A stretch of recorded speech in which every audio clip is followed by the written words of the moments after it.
Welcome to Mahalakshmi vlog channel. எல்லோரும் நல்லா இருக்கீங்களா? வாங்க அப்படியே வீடியோக்குள்ளே போகலாம். இந்த வீடியோ எடுத்து வச்சு 4 நாள் ஆச்சுப்பா.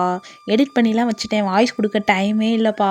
அதனால் இந்த வீடியோ நம்ம சேனலில் கொடுக்காமையே வச்சுருந்தேன். சரி இன்றைக்கி டைம் இருந்துச்சு அப்போது சரி வாய்ஸ் கொடுத்துடலாம் அப்படின்னு சொல்லிட்டு போன வாரம் வியாழக்கிழமை எடுத்த வீடியோ இந்த வீடியோ. சரிங்களா? அப்படியே மங்களகரமாக கோலத்துலேருந்து ஆரம்பிக்கலாம் சொல்லிட்டு ஒரு அழகான அச்சு வச்சு கோலம் போட்டிருந்தேன். சரிங்களா? டைம் ஆயிடுச்சுன்னா லேட் ஆகிற அன்றைக்கி அச்சை வச்சு கோலம் போட்டுக்கிறது. சரிங்களா? அச்சு இந்த மாதிரி நிறையா வாங்கி வச்சுருக்கேன். ஆனால் பெரிய அச்சு ஒன்று தான் இருக்குது. சின்ன சின்ன அச்சுலாம் நிறைய வச்சுருக்கேன். என்னமோ வரையணும்னு நினச்சேன். சரி அப்புறம் எப்படியோ அது ஒரு அழகாக மாடலாக தான் இருந்தது கோலம். பாருங்களேன், டைமே இல்லைப்பா. இந்த ஒரு வாரமாக லாங் வீடியோ கொடுக்கவே இல்லை. நான் 2-3 நாளாச்சு. நிறைய வீடியோஸ் எடுத்து எடிட் பண்ணி வச்சுருக்கேன். எல்லாத்துக்கும் வாய்ஸ் கொடுத்து நம்ம சேனலில் கண்டிப்பாக லாங் வீடியோ தரேன். நம்ம வீடியோஸ் பார்க்குறவங்க பிடிச்சவங்க எல்லோரும் நம்ம வீடியோவுக்கு ஒரு லைக் கொடுங்க. சரிங்களா? சப்ஸ்கிரைப் பண்ணி வச்சுக்கோங்க. சரிங்களா? வாங்க அப்படியே கிச்சனுக்குள்ளே போகலான்னா இன்றைக்கி சமையல் போன வாரம் வியாழக்கிழமை எடுத்த வீடியோ எனக்கே மறந்து போச்சு என்ன சமைச்சேன்னு சொல்லிட்டு. என்ன சமையல் பண்ணேன் மறந்துருச்சுப்பா. சத்தியமாக 4 நாள் ஆச்சா வீடியோ எடுத்து. கடுகு போடுறேன். என்ன குழம்புன்னு எனக்கே மறந்து போச்சு. வெந்தயம் போடுறேன். ஏதோ ஒரு சமையல் நினைக்கிறேன். மறந்துட்டேன். இறால் குழம்பு வச்சோம்ல நம்ம இறால் கருவாடு வாங்கி வச்சு குழம்பு. ஆமாங்க, வியாழக்கிழமை இறால் குழம்பு மட்டும் தனியாக ஒரு வீடியோ கொடுத்துருந்துருப்பேன்னு நினைக்கிறேன். இது விலாகுனால சமையல்லாம் எதுவுமே நான் சொல்லலை. சரிங்களா? அப்படியே வீட்டுக்குள்ளே சமையல் வேலையும் கடன்னு நடக்குது. சரிங்களா? ஃபஸ்ட்டு சமையலை முடிச்சிட்டோம்னா அதுக்கப்புறம் வீடை க்ளீன் பண்ணுறது அதெல்லாம் நமக்கு ஈஸியாக இருக்கும். அப்படி தானே சொல்லிட்டு கடன்னு குழம்பு ஈஸி இறால் கருவாட்டு குழம்புன்னு நினைக்கேன். ஆமாப்பா, போன வாரம் எடுத்த வீடியோ மறந்து போயிடுச்சு எனக்கு. பாருங்களேன், குழம்பே மறந்து போச்சு. சரின்னு சொல்லி குழம்பெல்லாம் கடன்னு வேலை நடக்குது. சரிங்களா? அப்புறம் சமையல் கடன்னு நடக்குது. இந்த சைடு குழம்பு ஈஸி இறால் கருவாட்டு குழம்பு குக்கரில். சரிங்களா? வச்சு விட்டு அடுத்த வேலையை பார்க்கலான்னா பாத்திரம் எப்பவும் போல் அவ்வளோ பாத்திரம் சேர்ந்து கிடக்கு. ஆனால் உண்டியில் நம்ம காசு ஒவ்வொரு நாளைக்கு ஒரு ரூபா போட்டு வச்சு சேர்த்து வைக்கிறோமோ இல்லையோ, இந்த வாஷ் பேசனில் மட்டும் பாத்திரம் சேர்ந்துக்கிட்டே இருக்குப்பா. என்னன்னு தெரியல, என்ன மாயமோ என்ன மந்திரமோ பாருங்களேன். எனக்கு தெரிஞ்சு எல்லார் வீட்லேயும் இப்படி தான் இருக்குமா, இல்லை எங்கள் வீட்டில் மட்டும்தான் இவ்வளோ பாத்திரம் சேருதான்னு தெரிலப்பா. வாஷ் பேசன் எப்போ பார்த்தாலும் ஃபுல்லாகவே கிடக்குது. எப்படி சொல்கிறது, அந்த இடத்துல அந்த பாத்திரம் இருந்துக்கிட்டே இருக்குது. நான் க்ளீன் பண்ணிவிட்டு ஒரு 10 நிமிஷம் கழிச்சு வந்தால் எப்படினாலும் ஒரு பாத்திரம் வாஷ் பேசனில் இருக்க தான் செய்யுது. பாருங்களேன், அப்படி ராசியான வாஷ் பேசனாக இருக்குது. பாத்திரம் சேர்ந்துக்கிட்டே இருக்குது. நான் நினச்சிருக்கேன் இந்த இடத்துல ஒரு உண்டியில் செட் பண்ணி இந்த இடத்துல வச்சிடலாமான்னு நினச்சிருக்கேன். ஏன்னா அந்த இடம் ராசியாக இருக்குல்ல, பாத்திரம் அடுத்துன்னு சேர்ந்துக்கிட்டே இருக்குது. அப்போ நம்ம ஒரு உண்டியில் வச்சிட்டோம்னா அடுத்தடுத்து காயின் சேர்ந்துக்கிட்டே இருக்கும்ல அப்படின்னு யோசிச்சு வச்சுருக்கேன். அது அந்த இடத்தோட ராசியாக என்னன்னு தெரிலப்பா. அப்புறம் அப்படியே அடுப்பில் புகை பறக்குது. அனல் பறக்க நாங்கள்லாம் வேலை செய்வோம்ல, அந்த மாதிரி சமைச்ச உடனே அடுப்பு க்ளீன் பண்ணிட்டேன் பாருங்கள். கடன்னு ஃபுல்லாக க்ளீன் பண்ணியாச்சு. பாருங்கள், எனக்கு அடுப்பு எப்பயும் பளிச்சுன்னு இருக்கணும். சரிங்களா? சமைக்கிறதுக்கு முன்னாடியும் சரி, சமைச்சதுக்கப்புறமும் சரி, பளிச்சுன்னு எப்பயுமே அடுப்பு மகாலட்சுமி. அதனால் அடுப்பு அப்புறம் கிச்சன் வீடே மகாலட்சுமி குடியிருக்கும் இடம் தான். அதனால் எல்லா இடத்தையுமே க்ளீனாக வச்சுக்கணும்னு சொல்லி எங்கள் பாட்டி எனக்கு சொல்லி கொடுத்துருக்காங்க. சரிங்களா? எங்கள் அம்மா சொல்லுவாங்க. எங்கள் அம்மா சொல்லும் போதெல்லாம் காதில் வாங்க மாட்டேன். அப்புறம் எங்கள் பாட்டி ஒரு நாள் எங்கள் வீடை பார்த்து இந்த மாதிரி எனக்கு சொல்லி கொடுத்து, அப்புறம் எங்கள் மாமியார் சொல்லி கொடுப்பாங்க. மகா இப்படிலாம் வீடு இருக்கக்கூடாது, கொஞ்சம் சுத்தமாக இருக்கணும் அப்படி சொல்லி கொடுப்பாங்க. அப்படிங்கும்போது அப்படியே கொஞ்சம் கொஞ்சமாக கற்றுக்கிட்டு இப்போலாம் நம்ம வீடு எப்பயுமே பளிச்சுன்னு இருக்கும். குட்டி குடிசையாக இருந்தாலும் அதே நம்ம தொடச்சி அழகாக நீட்டாக எப்படி சொல்கிறது மங்களகரமாக வச்சுக்கணும் அப்படிங்கிற மாதிரி தான். பாருங்கள், இன்றைக்கி இந்த கோலம் போடலாம் சொல்லி நோட்டெல்லாம் பார்த்து சரி வரையலாம் சொல்லி இந்த கோலமும் தனியாக ஒரு வீடியோ கொடுத்துருந்துருப்பேன் நினைக்கிறேன். அதனால் விலாகுனால சரி கோலம் கிளினிக்லாம் இல்லாமல் எப்படி விலாக் கொடுக்க முடியும்னு சொல்லிட்டு எல்லாத்தையுமே இந்த வீடியோவில் கொடுத்துருக்கேன். பாருங்கள். சரிங்களா? அப்படியே நம்ம சேனல் பார்க்குற நண்பர்கள் அனைவரும் கண்டிப்பாக ஒரு லைக் கொடுங்கப்பா. அப்போ தானேப்பா நம்ம சேனல் வளரும். இப்படி ஒரு வீடியோ நம்ம விலாக் சேனல் இருக்குன்னே எல்லாருக்கும் தெரிய வரும். சரிங்களா? கண்டிப்பாக வீடியோ பார்க்குற நண்பர்கள் கண்டிப்பாக ஒரு லைக் கொடுங்க, கமெண்ட் பண்ணுங்கள். வீடியோ நல்லா இருக்குது, நல்லா இல்லை, ஏதோ ஒன்று குறை நிறை எதை வேணாலும் சொல்லிட்டு போங்க. சரிங்களா? கமெண்ட் பாக்ஸு சும்மா தான் கிடக்கு, அதனால தான். சரிங்களா? உங்களுக்கு டைம் இருந்துச்சுன்னா வீடியோ நல்லா இருக்குது, வீடியோ நல்லா இல்லை, ஏதோ ஒன்று சொல்லிட்டு போங்க. சரிங்களா? அப்புறம் அப்படியே வந்து பறவையை அழகாக வரைய ஆரம்பித்தாச்சு. இன்றைக்கி இந்த கோலம் தான் போட்டிருந்தேன். பாருங்கள், அரிசி மாவில் கோலம் போடுறது அவ்வளோ ஒரு கிச்சனுக்கு ஒரு மங்களகரமான ஒரு ஒரு நல்ல ஒரு ஆற்றலை இழுத்துட்டு வருவாங்க. இழுத்துட்டு வரணும்னா அந்த இடத்துல வந்து பரப்பி விடுவாங்க. நல்ல ஆற்றல். சரிங்களா? அரிசி மாவு வந்து மகாலட்சுமி அம்மனுக்கு ரொம்ப ரொம்ப பிடிக்கும். அதனால் வந்து நான் எப்பவுமே வந்து அரிசி மாவில் தான் கோலம் போடுவேன். சரிங்களா? நான் முந்திலாம் வந்து ஒரு 2 வருஷத்துக்கு முன்னாடிலாம் வந்து கோலப்பொடியில் தான் கோலம் போட்டு கிடப்பேன் அடுப்பு மேலே. அது அப்படியே கோலப்பொடியில் போட்டோன்னா தெரிச்சு ஓடும். அந்த கோலப்பொடி கோலப்பொடியா தெரிச்சு ஓடும். அப்புறம் ஒரு நாள் எங்கள் பாட்டி வந்து சொல்லி கொடுத்தாங்க, அரிசி மாவை இப்படி பச்சரிசி கொஞ்சம் எடுத்துக்கோ, கொஞ்சம் நேரம் ஊற வை, அரைச்சி இந்த மாதிரி நீ வந்து கோலம் போட்டேன்னா அப்படியே இருக்கும், நீ 2 நாளே ஆனாலும் கோலம் அழியவே அழியாதுன்னு சொல்லி கொடுத்தாங்க. அவங்க சொல்லி கொடுத்த நாள்லேருந்து அதுக்கப்புறம் நானே வந்து பழகிட்டேன் அரிசி மாவு ஊற வைக்கிறது. அப்புறம் கொஞ்சோண்டு மிக்சியில் போட்டு அரைச்சி அதை வந்து அப்படியே வந்து ஃப்ரிட்ஜில் எடுத்து வச்சுருவேன். ஃப்ரிட்ஜில் எடுத்து வச்சு 2 நாள் கழிச்சு பார்த்திங்கன்னா அது ஒரு சாப்பீஸ் மாதிரி கட்டி ஆயிரும்பா. அப்புறம் தேவைங்கிறப்போ கொஞ்சம் கொஞ்சமாக உடச்சி நம்ம வந்து கலந்து யூஸ் பண்ணிக்கலாம். அந்த மாதிரி தான் நான் வந்து கோலம் போடுவேன். அரிசி மாவை வந்து ரெடி பண்ணி வச்சுக்குவேன். ஒரு வாரத்துக்கே வரும். நான் ஒரு 1/4 கிலோனா 1/4 கிலோவா ஒரு 150 கிராம் வந்து பச்சரிசி எடுத்து அரைச்சாலே நமக்கு 1 வாரம் 2 வாரத்துக்கு வரும் கோலம் போடுறதுக்கு. அந்த மாதிரி அரைச்சி இந்த மாதிரி ஃப்ரிட்ஜில் ஸ்டோர் பண்ணி வச்சுக்கிறது. சரிங்களா? இதில் வந்து இன்னும் கொஞ்சம் நமக்கு கலர்ஃபுல்லாக வேணும் அப்படின்னா மஞ்சள் குங்குமம்லாம் வந்து கொஞ்சம் அரிசி மாவில் கொஞ்சம் மஞ்சள் போட்டுக்கோங்க. இன்னொரு அரிசி மாவில் குங்குமம் போட்டிங்கன்னா இது ரெட் கலர், இது மஞ்சள் கலர், அப்புறம் ஒயிட் கலர் 3 மிக்ஸ் பண்ணி நம்ம கோலம் போடலாம். சரிங்களா? பூஜை அறையிலையும் இந்த மாதிரி போடலாம். சரிங்களா? அரிசி மாவில் கோலம் போடலாம். ரொம்ப விசேஷமான ஒன்று. அப்புறம் அப்படியே வந்து விலாகில் நம்ம தெரியாமல் விலாகு அப்படின்ட்டு நானும் அப்பப்போ வந்து கொஞ்சம் கொஞ்சம் என்ட்ரி கொடுத்தேன். அப்புறம் மஞ்சள் குங்குமம் கண்டிப்பாக வைக்கணும்ப்பா. அடுப்புக்கு மங்களமே மஞ்சள் குங்குமம் தான். சரிங்களா? நடுவில் மட்டும் சரி மஞ்சள் குங்குமம் வச்சுட்டு நல்லதே நடக்கும் அப்படின்னு எழுதியிருக்கேன். அனைவருக்கும் நல்லதே நடக்கும். சரிங்களா? நம்ம என்ன நினைக்கிறோமோ அதுதான் நடக்கும். நம்ம நல்லதே நினைப்போம், நல்லதே நடக்கும். அப்புறம் அழகான என்னோடய அடுப்பில் வந்து பூக்கள் வந்து அப்படியே அழகாக மலைச்சாரல் மாதிரி தூவி விடலாம். பார்க்குறக்கு அவ்வளோ அழகாக இருப்பாங்க. நான் நினச்சேன் சரி பூக்கள் போடுறது அப்படியே ஸ்லோ மோஷனில் காட்டலாம் அப்படி சொல்லிட்டு தான் ஸ்பீடை எப்படி சொல்கிறது ஸ்லோ மோஷனாக வந்து வீடியோ எடிட் பண்ணியிருக்கேன். பாருங்கள் எப்படி இருக்குன்னு சொல்லுங்கள். நல்லா இருக்குல்ல பார்க்குறக்கு? அப்புறம் அப்படியே வந்து இப்போ நமக்கு அடுப்பு வந்து ரெடி ஆயிடுச்சு. அழகாக தொடச்சாச்சு, அழகாக கோலம் போட்டாச்சு, அழகாக பூக்களால் வச்சு அலங்காரம் பண்ணியாச்சு.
இப்போல்லாம் அப்படியே வந்து அழகா அலங்காரம்லாம் பண்ணிவிட்டு கொஞ்சம் ஃபோட்டோஸ்லாம் வீடியோஸ்லாம் எடுத்துகிட்டு அப்படியே வந்து வீடை கூட்ட ஆரம்பிக்கலாம்ப்பா.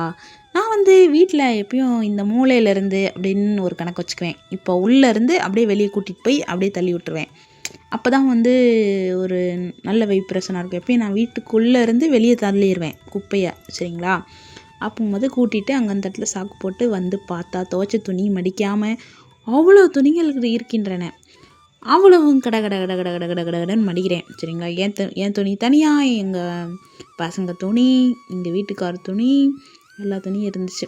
அவ்வளோவும் வாஷிங் மிஷினில் போட்டு தான் துவைச்சேன். துவைச்சிட்டு மடிக்கிறதுக்கு முடியல, அதனால் அப்படியே இருந்துச்சு. நேற்று தான் துவைச்சேன், போன வாரம் துவைச்சேன். இந்த வீடியோ போன வாரம் எடுத்த வீடியோ, சரிங்களா? அப்புறம் கட கட கட கடன்னு அவ்வளோ துணியும் மடிச்சாச்சுப்பா. அயன் பண்ணி வைக்கலாம், அதுக்கெலாம் வந்து நமக்கெலாம் வந்து டைம் இல்லை. நம்மலாம் வந்து பிஸியான ஆள். போடுறப்ப தான் எடுத்து ஒவ்வொன்றா அயன் பண்ணிக்கிறது. நமக்கு வந்து டைம் இருந்துச்சுன்னா நம்ம இப்படி துவைச்சி முடித்த உடனே அயன் பண்ணி வச்சா இன்னும் வந்து துணிங்கள்லாம் நீட்டாக இருக்கும். பீரோவும் பார்க்குறக்கு நீட்டாக இருக்கும். இதெல்லாம் வந்து காலையில் தூங்கி போட்ட போர்வை என் பிள்ளைங்க இப்படி போட்டு வச்சுருக்குறாங்க. எப்பயும் போல் நம்ம டியூட்டியை நம்ம கரெக்டாக பார்ப்போம் அப்படி சொல்லி எனக்கு நானே வந்து ஆறுதல் சொல்லிக்கிட்டு ஒரு தைரியம் சொல்லிக்கிட்டு என் வீட்டுக்குள்ளே என் வேலையை நான் வந்து கட கட கட கடன்னு பார்க்க ஆரம்பிப்பேன்ப்பா. யாரையும் எதிர்பார்க்கறதில்ல. ஏன்னா அந்த பசங்கிட்ட சொல்லி சொல்லி என்னால் முடியலை. தம்பிங்களா, காலையில் எழுந்தோடனே போர்வையை மடித்து வைங்க, ஸ்கூல் பேக் அதோட இடத்துல வைங்க, வாட்டர் பாட்டில் அதோட இடத்துல வைங்கன்னா, மகா நீ பாடு சொல்லிகிட்டே இரு மகா, நாங்கள் காதிலே வாங்க மாட்டோம். என் பசங்க காதிலே வாங்க மாட்டேங்கிறாங்க. இது எங்கள் வீட்டுக்காரோட கபோர்டு, சரிங்களா? நான் பீரோ வாங்கும் போதே சரி 3 கபோர்டு இருக்கிற மாதிரி வாங்கிடுவோன்னு சொல்லி வாங்கிட்டேன். ஒரே பீரோவில் 3 கபோர்டு இருக்கும்ல, அந்த மாதிரி. அப்புறம் இதுவும் என்னோடய கபோர்டு தான். இது வந்து டிவி ஷோகேஸ் இல்லைப்பா, எனக்கு குட்டி பீரோப்பா. அப்புறம் அப்படியே பெட்டெல்லாம் வந்து உதறி விட்டுட்டு அப்படியே வந்து வீடை க்ளீன் பண்ண ஆரம்பிக்கலாம், சரிங்களா? லைட்டாக தான் மண் இருந்துச்சு, அவ்வளோக்கா இல்லை. அப்புறம் சோபாவையும் தட்டி விட்டுடலாம். சோபாவையும் நல்லா தட்டி விட்டுட்டு அப்புறம் டிவி கிட்ட கட கட கட கடன்னு போய் வந்து எல்லாம் க்ளீன் பண்ணலாம். இந்த பச்சை கலர் என்னன்னு கேட்டிங்கன்னா வந்து எங்கள் கம்பெனியில் சோபா பிரித்தாங்கப்பா. அந்த சோபா பிரிச்சுட்டு அந்த சோபா பஞ்சு மாதிரி இருக்கும்ல, அது வந்து வேணுன்னா எடுத்துகிட்டு போமா அப்படி சொன்னாங்க. அதனால் வந்து நான் எடுத்துகிட்டு வந்துட்டேன். அது வந்து கவர் தைச்சி போட்டு விட்ருக்கேன். அது இந்த மாதிரி சோபா மேலே போட்டு நம்ம உட்காந்துக்கலாம் அப்படி சொல்லிட்டு. அப்புறம் வீடை வந்து நல்லா வந்து கூட்டிடலாம், சரிங்களா?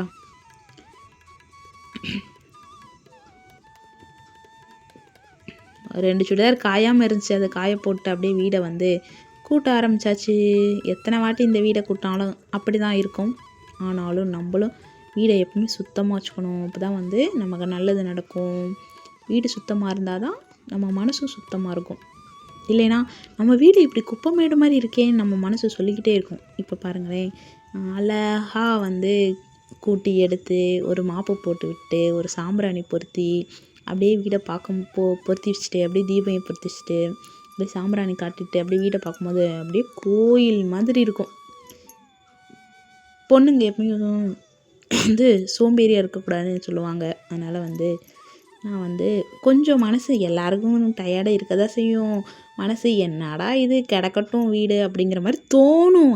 ஆனாலும் அப்படி இருக்கக்கூடாது வீடு எப்பயும் சுத்தமாக இருக்கணும் அப்படி சொல்லி நானே மனசுக்குள்ளே சொல்லிட்டு வேலையை கட கடன்னு பார்க்க ஆரம்பிச்சிட்டேன். இப்போலாம் கட கடன்னு கூட்டியாச்சு. எவ்வளோ குப்பை பாருங்களேன். சீமார் ஒன்று வாங்கணுப்பா. என்னோடய பட்ஜெட் சீமார் வந்து நான் 150 ரூபாக்குள்ளே தான் வாங்குவேன். அதுக்கு மேலே ₹1 தாண்டினாலும் நான் வாங்கவே மாட்டேன். அப்படியே 150 ரூபா கொடுத்து வாங்குகிற சீமார் ஒரு 150 நாளாவது எனக்கு யூஸ் ஆகணும். இது வந்து எப்படி சொல்கிறது, சீமாருக்கெலாம் இவ்வளோ காசு செலவு பண்ணணுமா அப்படின்னு நினப்பேன்.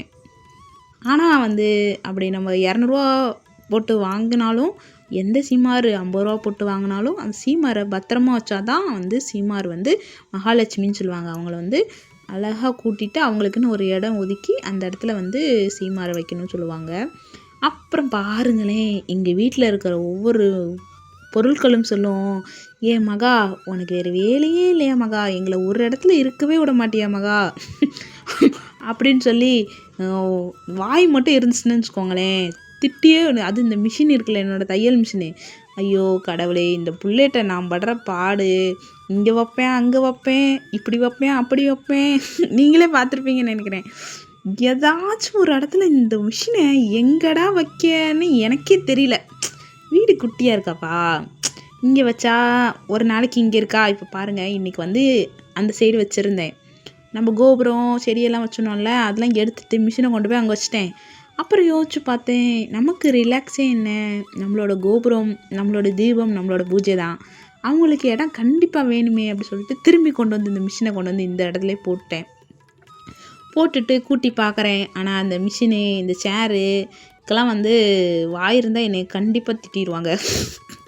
ஏம்பல என்னைய போட்டு இந்த பாடுபடுத்துகிற, உங்ககிட்ட வந்து நான் மாட்டிக்கிட்டு நான் படுற அவஸ்தை அப்படிங்கிற மாதிரி இந்த தையல் மிஷின் என்னைய ஒரு நாள் கண்டிப்பாக வாய் இருந்துச்சுன்னா திட்டியே தீரும். பாருங்களேன். அப்புறம் கடைசியாக எப்படியோ ஒரு இடத்துல செட் பண்ணி வச்சிட்டேன்பா தையல் மிஷின். சரி இங்கே இரு அப்படி சொல்லி அங்கே வச்சுட்டு கடைன்னு தையல் மிஷின் வச்சாச்சுன்னா அதுக்கு பக்கத்தில் வந்து ஸ்கூல் பேகு, இந்த ஹேண்ட் பேகு இதெல்லாம் வந்து இருக்கும். அதெல்லாம் வந்து அங்கே அப்படியே மாட்டி வச்சுட்டு, அப்புறம் வந்து அழுக்கு துணி, மெயினாக அழுக்கு துணி வந்து இந்த வாளியில், கருப்பு கலர் வாளியில் போட்டு வச்சுருக்கேன். அப்புறம் என் பசங்க ஸ்கூல் பேகு, அப்புறம் வந்து அப்படியே வந்து எத்தனை தான் ட்ரெஸ்ஸு கிடக்கு பாருங்களேன். ஒதுங்க வச்சுக்கிட்டே இருக்கணும். என் பசங்க சேட்டைக்கார பசங்கப்பா, இப்படி ஒரு சேட்டைக்கார பசங்களை நான் பார்த்ததே இல்லை வாழ்க்கையில் அப்படின்னு சொல்லுவீங்க. அந்த அளவுக்கு பாருங்களேன். கோலப்பொடியில் போய் பச்சரிசியை போய் கலந்து வச்சுருக்கான் என் பெரிய பையன். இந்த சேட்டையெல்லாம் பண்ணுறான். நானே கஷ்டப்பட்டு கோலப்பொடி வாங்கி வச்சுருக்கேன். உங்களுக்கு ஒரு நாள் காட்டுறேன் பாருங்க, கோலப்பொடி டப்பாவில் போய் பாருங்களேன். நானே இந்த மொபைல் ஸ்டாண்டுக்கு ஒரு டப்பாவை கட் பண்ணி அதில் அரிசி போட்டு மொபைல் ஸ்டாண்டாக யூஸ் பண்ணுறேன்ல, அந்த ஸ்டாண்டில் உள்ள அரிசி எல்லாத்தையும் எடுத்து கோலப்பொடியில் டப்பாவில் கொட்டி வச்சுருக்கிறான் பாருங்களேன். நான் போய் கோலம் போட பார்க்கேன், ஃபுல்லாக அரிசியாக கிடக்கு. என்னடா தம்பினா, ஆட போ மகா அப்படிங்கிறான். சேட்டைக்கார பையன். இந்த என்னோட பெரிய பையன்தான் ரொம்ப சேட்டை. ஒரு நாள் அவனை காட்டுறேன் நான் உங்களுக்கு, சரிங்களா. ராகுல் பேர் வச்சதும் போதும் அப்படி ஒரு சேட்டை பண்ணுறான்ப்பா எங்கள் ராகுல். என்ன பண்ணுறதுன்னே தெரில, பேசாமல் பேரை மாற்றிடலாமான் இருக்கேன். வேறு ஏதாவது பேர் வச்சிடலான் இருக்கேன். இந்த ராகுல் பேர் ரொம்ப சேட்டை பண்ணுவாங்களான்னு சொல்லி கமெண்டில் சொல்லுங்கப்பா. ஆனால் என் பையன் ரொம்ப சேட்டை பண்ணுறானே. இந்த சேட்டையா, கோலப்பொடியை கூட விட மாட்டேங்கான் அவன் சேட்டையில். அப்புறம் வந்து அப்படியே வந்து வீடு வாசலை கூட்டியாச்சுப்பா, சரிங்களா. அப்போ ராகுல் அப்படிங்கிற பேர் எனக்கு ரொம்ப பிடிக்கும். என் பெரிய பையனும் ரொம்ப பிடிக்கும். ஆனாலும் சேட்டைக்காரன். சேட்டை செஞ்சாதான் பிள்ளைங்க அப்படி தானே. ஆனாலும் இந்த அளவு கோலப்பொடியிலலாம் வந்து சேட்டை பண்ணக்கூடாதுல்ல. அந்த மாதிரி திரும்பி நான் வந்து இங்கேயே வந்து நம்மளுக்கு எல்லோருக்கும் பிடித்த கோபுரத்தையும் வச்சு இந்த இடம் வந்து கொஞ்சம் இப்படியே இருக்கட்டும், காலியாகவே, நமக்கு வந்து பூஜை பண்ணுறதுக்கு வேணும் அப்படி சொல்லிட்டு திரும்பி வந்து நான் வந்து அதே இடத்துல அரேஞ்ச் பண்ணி வச்சுருக்கேன். அப்புறம் போய் பார்த்தீங்கன்னா இருக்கிற வேலை பத்தாதுன்னு மாவு வேற ஆட்டணும்ப்பா. அவ்வளோ ஒரு வாரம் ஆச்சு வந்து மாவு 2-3 நாள் ஆச்சு காலியாகி. மாவு இல்லாமல் கடையில் மாவு வாங்கி கட்டுப்படி ஆக மாட்டேங்குது. அதனால் வந்து 1/4 கிலோ உளுந்து வாங்கி ஊற வச்சு நானே வந்து ஆட்ட போகிறேன், ஆட்டிகிட்ருக்கேன், சரிங்களா. அப்புறம் வந்து அரிசியை வந்து கிரைண்டரில் போட்டுடலாம். கிரைண்டர் வந்து பக்கத்து கம்பெனியில் பாட்டு ஓடுது. அந்த பாட்டு ஓடுறதுக்கு டான்ஸ் ஆடிட்டுருக்கு, டண்டனக்கான்னு. அதுக்குள்ளே நான் போய் வந்து இட்லி வந்து ஊற்றிடலாம் அப்படின்னு சொல்லிட்டு இன்றைக்கி தானே நம்ம மாவாட்டுறோம். அதனால் வந்து மாவு இல்லைல்ல, அதனால் வந்து கடையில் தான் மாவு வாங்கியிருந்தேன். அதனால் சமையல் வீடியோலாம் வந்து கொஞ்சம் ஸ்பீட் பண்ணிட்டேன். இதெல்லாம் வந்து நான் தனியாக வந்து ஒரு குழம்பு ரெசிப்பியில் வந்து இட்லி அவிக்கிறது எல்லாமே காட்டியிருக்கேன். அதனால் வந்து விலாகுனால எல்லாமே ஸ்பீட் பண்ணிட்டேன், சரிங்களா. அப்புறம் அப்படியே இட்லிலாம் ஊற்றிட்டு இட்லியில் உப்பெல்லாம் கரெக்டாக இருக்கான்னு பார்த்துட்டு அந்த மாவில் பார்த்துட்டு அப்படியே வந்து கடன்னு இட்லியை வைக்க ஸ்டார்ட் பண்ணியாச்சு. இட்லியும் இன்றைக்கி ஈஸி, இறால் கருவாட்டு குழம்பு, சரிங்களா. நீங்கள்லாம் சாப்பிட்டீங்களா? நம்ம சேனல் பிடிச்சா மறக்காமல் ஒரு லைக் கொடுத்துருங்கப்பா, சரிங்களா. அப்புறம் அப்படியே வாங்க, குழம்பு ரெடி ஆயிடுச்சு, இட்லி ரெடி ஆயிடுச்சு, தோசையும் ரெடி ஆயிடுச்சு, சரிங்களா. அப்படியே வந்து சூப்பரான ஈஸியான குழம்பு. எனக்கு இட்லி பிடிக்காத காரணத்தினால் நான் வந்து எனக்கு 2 தோசை மட்டும் ஊற்றிக்க போகிறேன்ப்பா. சரிங்களா, எனக்கு இட்லியே பிடிக்காது. அதனால் எனக்கு மட்டும் ஒரு 4 தோசை வந்து ஊற்றிட்டு நான் வந்து சாப்பிட போகிறேன். நீங்களாம் சாப்பிட்டீங்களான்னு சொல்லுங்கள். அப்புறம் வேலையெல்லாம் முடிச்சுட்டு போய் சோபாவில் போய் டபக்குன்னு விழுந்து தூங்கிட்டேன். பாருங்கள், சோபா நல்லா இருக்குல்ல?